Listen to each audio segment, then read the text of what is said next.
Hello everyone! Taba ng braso. Sa kabila. Hello everyone!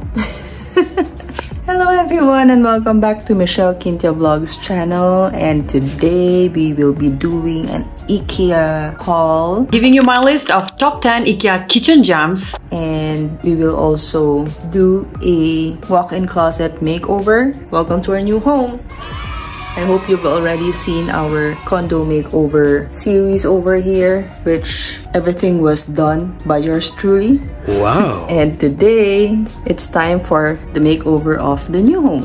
I think this will also be a series, so stay tuned for more episodes of this series. If you've already seen our IKEA trip vlog, here's the playlist, or I will link the playlist down below. We've been on multiple trips to IKEA, and finally we already did our shopping, and we will be assembling most of it, or some of it will be assembled by the IKEA team or assembler, and it's time to put it inside our new home. Wow. And we're done with our condo makeover. Finally, it's already sold, and I also mentioned on those vlogs that mostly were done by yours truly, the DIY makeovers, and we're now done with that and over with. And yeah, if you're new here, welcome. Don't forget to like, share, and subscribe to Michelle Quintia Vlogs channel. Turn on all the notifications so you get notified whenever I post a new video, so you'll be the first to know. I hope you've also already seen our Caliraya travel vlog over here, or I will link it down below on the description box.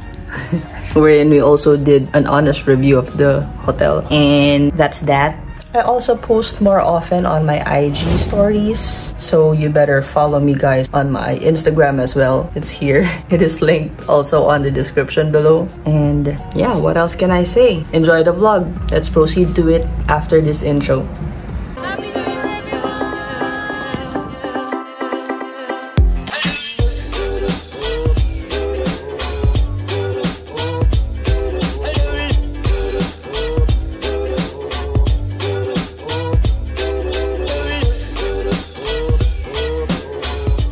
Ito kasi meron siyang mechanism. Ayan o. May 99. Kaya nga yun, mahal eh.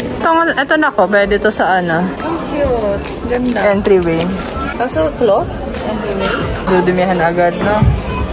Maganda na yung rattan na ano, chair yun na nakita natin. Hello, ang ganda. Ito, mas mahal. Ay, ang ganda. Oh, 60,000. Wow. Wait. 276. Pwede na, pasok.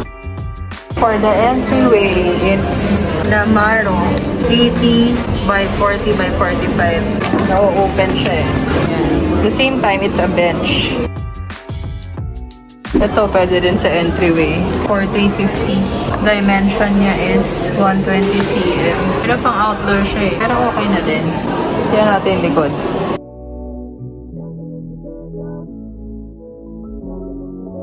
Storage ni Zep sa study room niya. Para lagayan na rin ng printer, Papers. stuff, mga ganyan. 13,990. Wow. Bamboo stain tinted clear acrylic lacquer. Ito na lang pala, mas mura. 4,990 lang.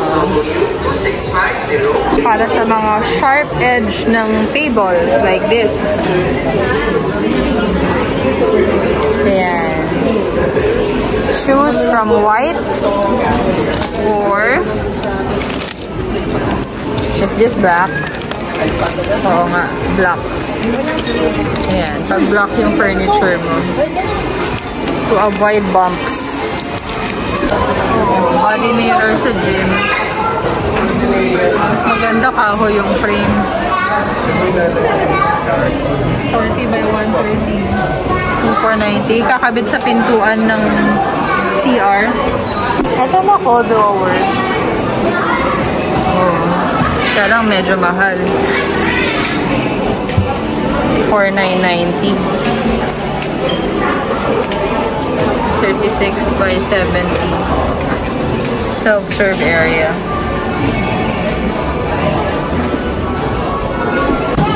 Step stools for the kitchen. Ito bibili namin, $2,990. Pwede na. Para hindi mahirapan umakyat sa kitchen. Ito pang vanity, oh. Para hindi lang nasa ibabaw ng vanity mirror ko yung mga skincare ko. Bibili ako, ah. Mura lang naman eh. $1,490 lang naman eh. Kailangan mo din, Nak? Laundry basket para dun sa mga doormat. Dun sa gilid ng water dispenser. Pwede na, diba? $590 lang. Ito yung para sa guest cabinet. Yung lagayan ng mga tissue, ng mga toiletries. Kasi meron tayong yung rod doon para sa clothes hook. So, yun yung isasabitan natin ito para organized yung mga toiletries ng guest. Kung ganito yung hangeran natin ng damit natin, baka mahulog. Kaya lang, kung ganito naman, ang pangit, masyadong traditional yung itsura. Hindi modern. So, ito naman yung sinasabit sa pinto. Ayan o. Ganito. Kaya lang masyado namang contemporary. $790. Tapos ito, $990. $890. And $1,290. Pero parang okay na din to kasi meron namang stopper eh. No? Iniisip ko kasi kung nag-ano tayo, yung remote control para sa pantry, para mapapatay ko yung ilaw kahit nakabukas lang yung exhaust fan. $790. Meron din kasing bulb lang. Dalawa kasi yung bulb sa pantry eh. E27. Tapos ito E27 din. Tapos may kasama ng remote. Bale, dalawa na yung bulb. 1, 2. Kaya lang kung bulb lang, $690 agad. Tapos kapag naman may kasamang remote, $790. Tapos may kasama ng isang bulb. Pero kung bulb lang, $690.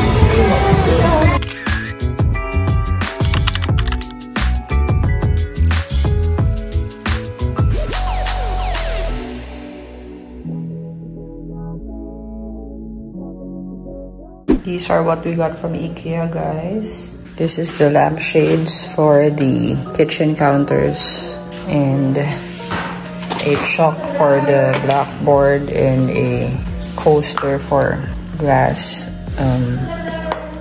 And these are clothes hook for the doors. This one's a serving tray. It's called Scala, 44 cm diameter. And this lamp over here is just 290 pesos. Super sulit. So this is how it looks like on our countertops. Tadaan! Wow! This is the best pillow inserts for the couch that we got. It's Fudge-Rar 50 by 50. This is fluffable. You can chop it like a ninja. You can ninja chop it. And this is how it looks like once it's popped out from the plastic. And these are throw blankets. It's called Gonemore. I forgot how much this is. It's for the couch that we got, for the sectional that we got. And these are bath rags. It's called Fintsen bath mats. And for this pillows, we got 4 pieces because our sectional is 4-seater. This bath mat we got with beige and gray because the master CR is beige, I mean wood color, and other bathrooms in the house is gray in color. I also bought a pair of bulbs for the kitchen lamps. There you go, 12 watts. And also a magnifying mirror. I will mount this on my walk-in closet vanity. This one's called Frack. This is 3 times magnifying. I will show you later how it looks like. And this one is a tray for the cutleries, spoon and forks. This is a pillowcase. I will show you later how it looks like on our new couch. I got 4 different styles. This one's Svartfopel, whatever, and Jatagran 50 by 50. Everything is 50 by 50. All of the throw pillow covers are 50 by 50 cm. Valcrasing. So 4 pieces of those and a pair of tongs. Ayan. Tilampad. I need new ones because the one that I got from Daiso is already unusable. Hindi matibay. This one, 6 pieces of each. Spoon, fork, and teaspoon. Dragon. We also got a bowl from IKEA. Nawala na yung ano niya. Tinapon na ni Dr. Deer yung label. Multi-purpose for soups, cereals, oatmeals, noodles, or whatever. Cute. This one is also for my vanity, and may video tayo niyan earlier. I will show you how this looks like in my vanity. I was planning to get the white one, but they ran out of the white colored one, so now I got the black colored Rashout. Ang ganda guys, so, diba? Aesthetically pleasing, maglagay ng lamp sa kitchen. And later, I will be putting one over there as well, beside the coffee machine.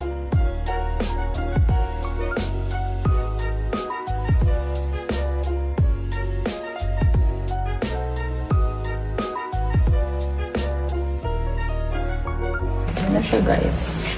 Taran!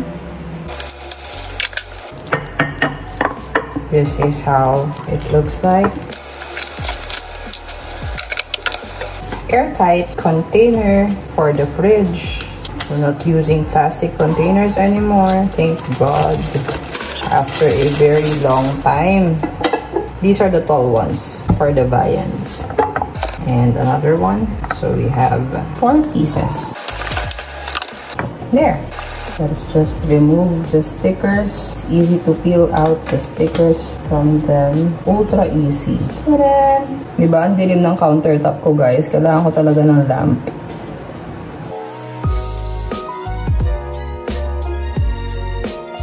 That is satisfying. Ayan na. We're ready to wash them. Ito muna. Tanggalin natin itong mga red wine glass from the box. 1, 2, 3, 4, 5, 6. Oh, ngayon guys, alam nyo na, 6 lang kami.